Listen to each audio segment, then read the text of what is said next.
Before we get involved in the feedback issue, as a loud professor from New York, I normally don't have problems being heard. I could do this tone or I could put on the microphone. Folks in the back? Perfect? All right. There you go. Unless you like feedback, in which case we could all pretend that we're at my 7th grade dance. All right. So before we begin, I would just like to point out the most wonderful introduction to this, which is Killing Librarianship. But I don't know if you noticed on the way in through this door, this is the sign telling you what was coming up.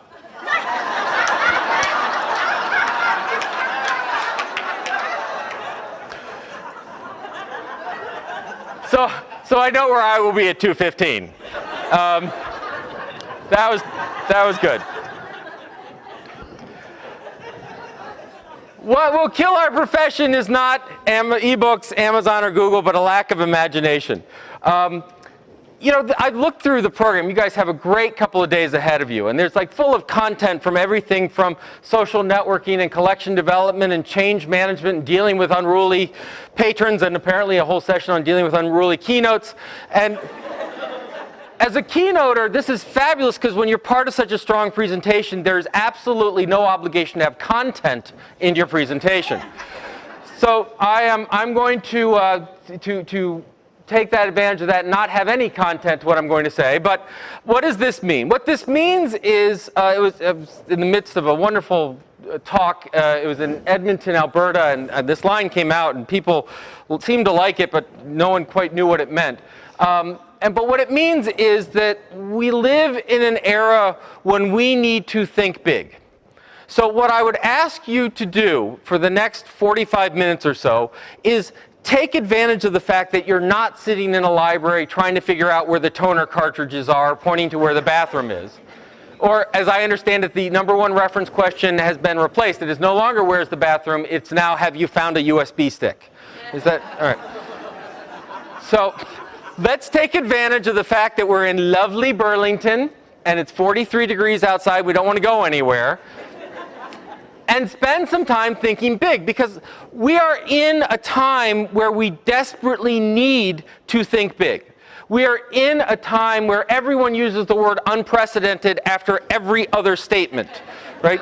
Somewhere someone's talking about an unprecedented challenge in accountancy or something of that nature, right? Everyone's dealing with unprecedented change, great change, whatever. And it's true. That's the worst part of it, right? The worst part of it is we do live in an era where we are faced with enormous challenges, where we are faced with big problems. And this is not the time to shy away from them. This is not the time, if we're going to talk about what the new normal is, the new normal can't be introversion hiding in our shelves, hoping it goes away. We deal with this in higher education. It's not like, well, once this whole economic thing shifts out, people will be willing to spend $300 million a year in tuition. We'll just have to wait it out, right? If you look at some of the reasons we need to think big, this is from the Adult Education Commission, and what it does is it's a graph by country. Each line's a country. Thank you. The red dots, these are 45 to 54 folks. The green dots are folks 25 to 34. And what you're seeing is the percentage of folks who have, I believe it's a high school degree, high school diploma. All right? So you can see, for example, in picking one fun, in Poland, you can see that what happens is generational differences, kind of what you would expect, right? The young are getting more educated than the adults. But I want to point out this particular line, which happens to be the United States. And you'll notice something interesting about the chart, which is the red square is above the green diamond. Now, it's not way above, and frankly, we're way up at the top, so we should be pretty happy with ourselves until you look over at something like Korea. Korea is way above us, and they started much farther behind us.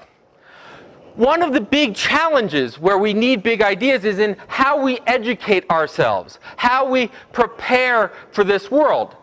We hear all the time that education is vital, that college education is important, that college is the key to innovation, economic development, la, la, la, la, la, and I'm a professor, so I throw that line out whenever I can. except that we happened to 2010 was the first time where academic debt surpassed credit card debt in this country. And it is not because we've been paying our credit cards back so well. And partly it is. We've been doing pretty well. It turns out that when you don't eat, you don't charge a lot of things. But that graph's going down sort of like inch by inch, and the academic one's doing this. This chart shows since 1982 the growth in percentage growth in different areas. College tuition's at the top at about 450%. Medical care is only 250%. It is costing us more to get healthy, but it costs us a heck of a lot more to get smarter, supposedly. Right? Now, this in the midst of the most dramatic wage and wealth distribution in this country, that we see that the top 5% control something like 60% of the wealth in this country. We're dealing with the shrinking middle class, that we are in almost a 10% unemployment, over that in certain sectors, so that 1 out of 10 people you know has been laid off. We're in an era of great division in our politics where we're just sort of figuring out, hey, do we really need a federal government? Let's see. Right? No, that could be the rest of the talk. I'm not going there. The point is, we have big challenges before us. We are living in interesting times. I once said we live in Shakespearean times. We live in times where we could be writing those dramas, where we're talking about regime change, and we're talking about population growth. We're talking about a massive demographic shift. We're about to go from a country with a white majority to a plurality. We've got many states in which now the Hispanics represent a larger percentage of population than all other demographics combined, and soon than the Caucasian. Now, I think that's a good thing. I think diversity is interesting, but I think it's a challenging thing. When we deal with language issues, when we deal with collection issues, when we deal with all of these issues, we're living in that time. Now, I got to thinking about all of this because Neil Gabler wrote this wonderful article in the Sunday Review of the New York Times talking about the elusive big idea. And within it, and by the way, I'll put all the slides online. You can copy and paste to your delight. He talked about we're sort of at the death of ideas, that we're at a post-idea economy. And it was sort of interesting to think about that. Now, he sort of overstates some of the issues, but his basic line is, look, we used to think big thoughts. We used to make celebrities out of our sort of thinkers, and now we make celebrities out of people who are celebrities, right? I mean, who forgot their underwear when they went out to a bar. Really, this Einstein, you know, Lindsay Lohan, I don't know. So you can challenge it, but it really did get me thinking. And what it got me thinking about is that if libraries and librarians are in the knowledge business, if we're in the learning business, if we're in the education business, and I argue that we are, we actually have two rather amazing challenges before us. Now, the first one I'm going to pick on is the obvious one, right? So if you haven't seen it, go read this lovely article, Save Our Libraries, Fire the Librarians. It was in the News Leader, Florida's oldest weekly newspaper, right up there with the Old Gray Lady. And Mike Thompson wrote this, and it's just lovely, right? Why do we need a new library? I don't know how old, but why do we need a new library? Get those kids off my yard, whatever it is. And I know it's deathly to bring up large blocks of text, but it's so worth it. Stick with me for a moment. While local taxpayers pick up the biggest tab for America's libraries, most librarians are little more than unionized pawns for the social activist bosses of the American Library Association. Wow, all right.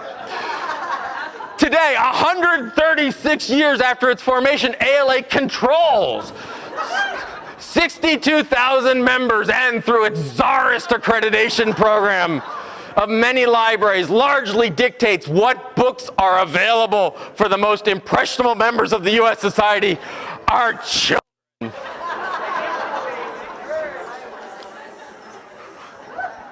I hear you, comrades, I really do. I was called a communist for the first time the other day. I thought, you know, it's interesting when someone does that, you have an interesting reaction. The first one is, but I buy stuff, right? And the second one is, what are you wearing, a leisure suit? Communism? Really? Come on. All right.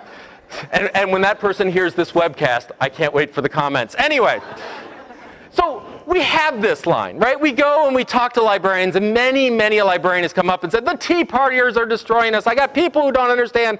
People don't believe in libraries anymore. People are small-minded. People are... And I'm not going to be here to argue that everyone has an equally valid thing to say about the world, right? So we have this sort of anti-intelligentsia, anti-library feel out there. And it is very real. We are dealing with that, and we have to deal with it. And I think that's kind of interesting. But what really got me thinking about the big idea one was that I think we have a rather interesting second front that's opening up, second problem. And it can be represented by this. Now, I don't know if you know what Clue is.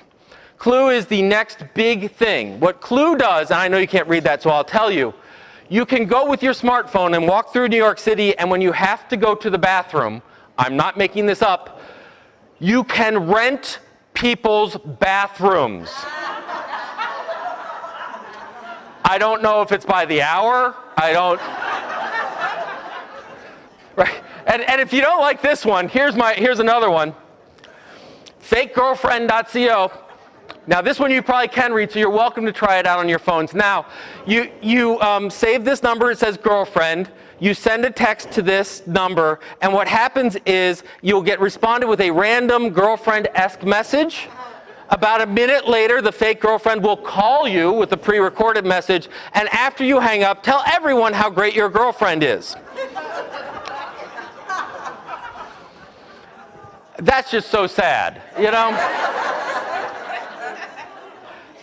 The reason I bring this up is that this is a startup, and my God, someone will probably give them a check, right?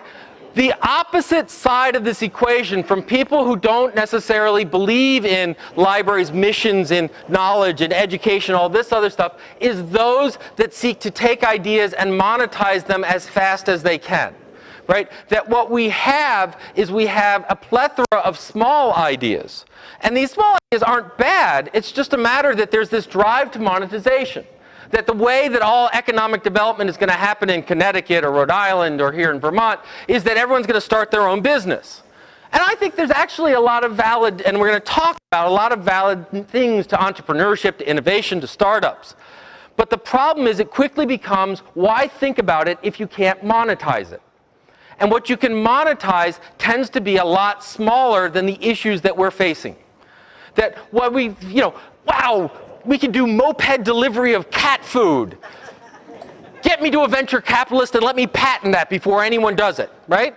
This doesn't say, hey, we can solve democracy, right? How do you monetize, well, once again, monetizing democracy, we have the federal government, but we'll keep going. What we have are things like this Me Too mentality, that we go in and, well, it's Facebook, but it's not exactly Facebook, right? It was like when Google Plus came out. What's Google Plus? Facebook with circles.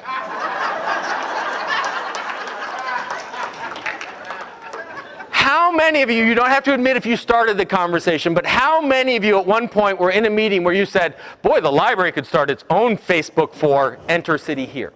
Right? We could do our own social network. And the answer is, why? It's there. But we get this shows up in things like patent trolls. There are huge industries, huge companies that do nothing but own intellectual property for the only purpose to go sue people who are actually producing things. Google recently bought Motorola. They didn't do it so they could bring back the little track phones. They did it for their portfolio of IP, for their portfolio of patents that could help them defend against Apple, fight against Apple. When you look at what Apple's doing with its market, with its iPhone and its iPad, they're now in Korea and they're now in Germany. They're actually trying to prevent competitors from putting tablets on the market. They're not doing it by outbidding them. They're not doing them by outpricing them. They're doing them by suing them. They're saying this is too like our IP, sue them. Now, I want to be really clear. I am not a communist. And so I believe in intellectual property. I believe there's an appropriate use of intellectual property, but we're getting to the point when Amazon can patent the idea of one-click purchasing. We've gone a bit too far. All right? So you have this opposite pressure on libraries. Why